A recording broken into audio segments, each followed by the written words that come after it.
विपक्षी मोर्चे इंडिया की तीसरी बैठक 31 अगस्त को मुंबई में होनी है, जिसकी तैयारी लगभग पूरी हो गई है। शिवसेना की अगुवाई में होने वाली इस मीटिंग का खाका भी तैयार कर लिया गया है। कुल 6 मुद्दों को पेश किया जाएगा, जिस पर सभी से सहमति बनाने की कोशिश भी की जाएगी। मुंबई की मीटिंग में लोगो जारी करने की भी रणनीति है। सूत्रों के मुताबिक इंडिया गठबंधन के लिए 3-4 लोगो तैयार किए गए हैं और इसे भी नेताओं को भेजा गया है। बैठक में पहले जिस एक लोगो पर सहमति बन जाएगी उसे जारी कर दिया जाएगा। यानी क्योंकि गठबंधन इंडिया के पास अब नाम है, ऐसे में इसका एक लोगो भी होना चाहिए, एक चिन्ह भी होना चाहिए, जिस पर इस बैठक में सहमति बनने वाली है। बैठक में गठबंधन के संयुक्त झंडे को लेकर भी चर्चा की जा सकती है। यानी जब नाम है, चिन्ह है, तो एक झंडा भी होगा। कुछ नेताओं का कहना है कि गठबंधन का एक संयुक्त झंडा भी जरूरी है। मुंबई बैठक में शामिल होने वाले नेताओं के लंच की जिम्मेदारी कांग्रेस पर है, जबकि डिनर होस्ट शिवसेना उद्धव ठाकरे गुट के मुखिया उद्धव ठाकरे करेंगे। बैठक को सफल बनाने के लिए कांग्रेस, एनसीपी और शिवसेना की संयुक्त टीम काम कर रही है। खुद उद्धव ठाकरे और शरद पवार अब तक की तैयारियों का जायजा ले चुके हैं।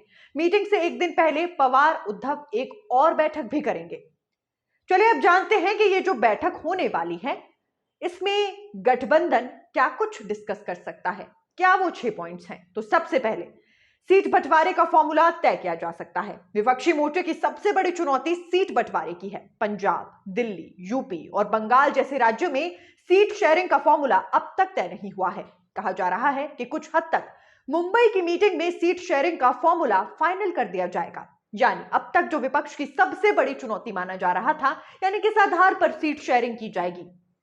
लोकसभा में एक साथ तो चलना है, लेकिन किस राज्य में कौन सी सीट किसे दी जाएगी, किस पार्टी का अधिकार कितना होगा और किस आधार पर होगा, यह डिसाइड करने के लिए रणनीति बन सकती है मुंबई में होने वाली गठबंधन इंडिया की इस बैठक में।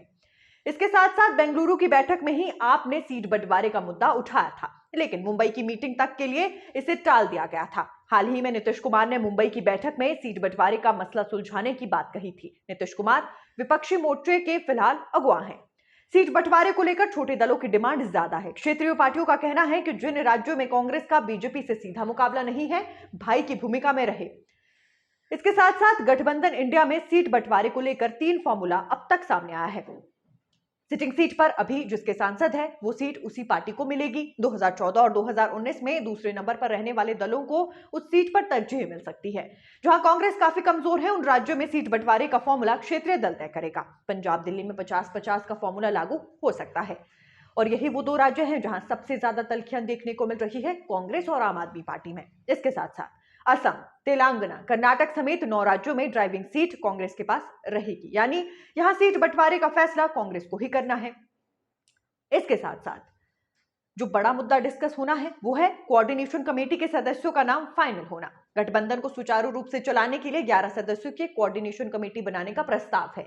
मुंबई की बैठक में इसके सदस्यों का नाम फाइनल किया जाएगा। कमेटी में एक चेयरमैन और एक कन्वीनर यानी संयोजक भी होंगे। संयोजक के लिए नीतीश कुमार का नाम शुरुआत से ही सबसे आगे है। चेयरमैन के लिए सोनिया गांधी के नाम की चर्चा शुरुआत से देखने को मिली है। कमेटी का मुख्यालय दिल्ली में होगा और संयोजक का पद सबसे पावरफुल रहेगा।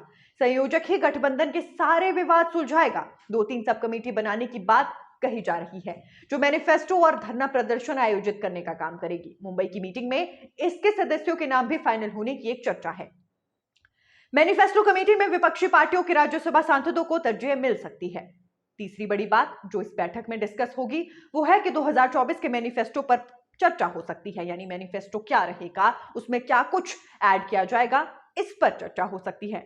2024 में मैनिफेस्टो किस रूप से निकाला जाएगा, इसकी भी चर्चा होगी। कुछ नेताओं का कहना है कि राज्य के हिसाब से भी मैनिफेस्टो जारी करना चाहिए, जिससे राज्य के क्षेत्रीय पार्टियां अपने लोगों को सीधे तौर पर साध सके। मैनिफेस्टो में राज्यवार किन मुद्दों को तरजीह दी जानी है, इस पर भी मुंबई की मीटिंग में बात होगी। जातीय जनगणना पर सभी दलों की सहमति लेने की आखिरी कोशिश की जाएगी। ये इंडिया गठबंधन का सबसे बड़ा मुद्दा हो सकता है। इंडिया की रणनीति बीजेपी से मैनिफेस्टो को काउंटर करने की भी है। मुंबई की मीटिंग में इसको लेकर भी रणनीति तैयार की जाएगी। अब चौथा बड़ा मुद्दा जो इस बैठक में डिस्कस होगा, इंडिया गठबंधन का लोगो लॉन्च किया जाएगा। मीटिंग से पहले ही इंडिया गठबंधन का लोगो लॉन्च किया जाएगा। गठबंधन के लिए 3-4 लोगो, जैसा कि मैंने शुरुआत में कहा, तैयार हैं। सभी लोगों को भारत के प्रतीक को शामिल करने के लिए कहा गया है। इंडिया गठबंधन के लोगों को सभी पार्टियां अपने लोगों के साथ लगाएंगी। कुछ नेताओं का कहना है कि अलग से झंडा भी जारी करना चाहिए, जिससे किसी एक पार्टी की रैली में दूसरे के समर्थक असहज ना हो। कहा जा रहा है कि इस पर भी मुंबई की मीटिंग में चर्चा हो सकती है। तैयारी पूरी की जानी है, ये सारे इंतजाम जो है किए जाने हैं। 26 दलों के 80 नेता मुंबई की इंडिया मीटिंग में शामिल होंगे। अब लोगो बन चुका है, नाम डिसाइड हो चुका है, लोगों पर मोहर लगनी है और झंडा डिसाइड होना है। अब झंडे को लेकर भी राजनीति बहुत गहरी है। झंडे को लेकर तो निष्कासन भी पार्टियों में देखने को मिले हैं, लेकिन अब ये सारी पार्टियां मिलकर चलने वाली हैं। जिन झंडों को लेकर कभी निष्कासन हुआ करते थे, अब वो सारे झंडे एक साथ चलने वाले हैं और उस पर लोगो होगा गठबंधन इंडिया का। जैसा कि मैंने कहा कि कम से कम 26 दलों के 80 नेता शामिल होंगे। 26 दल एक लोगो। इनमें 5 मुख्यमंत्री एम.के. स्टालिन, नीतीश कुमार, हेमंत सोरेन, ममता बनर्जी और अरविंद केजरीवाल शामिल होने वाले हैं। कांग्रेस से सोनिया गांधी, राहुल खड़गे और के.सी. वेणुगोपाल शामिल होंगे।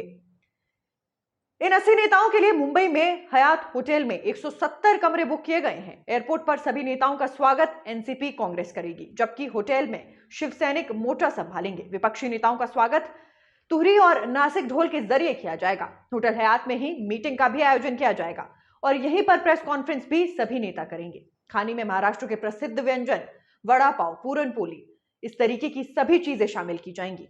अब तक 2 मीटिंग सिर्फ शक्ति प्रदर्शन के लिए विपक्षी मोर्चे की हो चुकी हैं और अब तक 2 मीटिंग्स में कुछ खास नहीं निकल कर आया है, लेकिन सिर्फ शक्ति प्रदर्शन जरूर देखने को मिला। पटना की बैठक में 16 दलों के नेता शामिल हुए, जिसमें कांग्रेस ने त्याग की बात कही। पटना के बाद बेंगलुरु में मीटिंग का आयोजन किया गया। बेंगलुरु मीटिंग में गठबंधन का नामकरण हुआ। इस मीटिंग में नीतीश कुमार को संयोजक बनाए जाने की चर्चा भी थी, लेकिन आखिरी वक्त पर इसे टाल दिया गया था।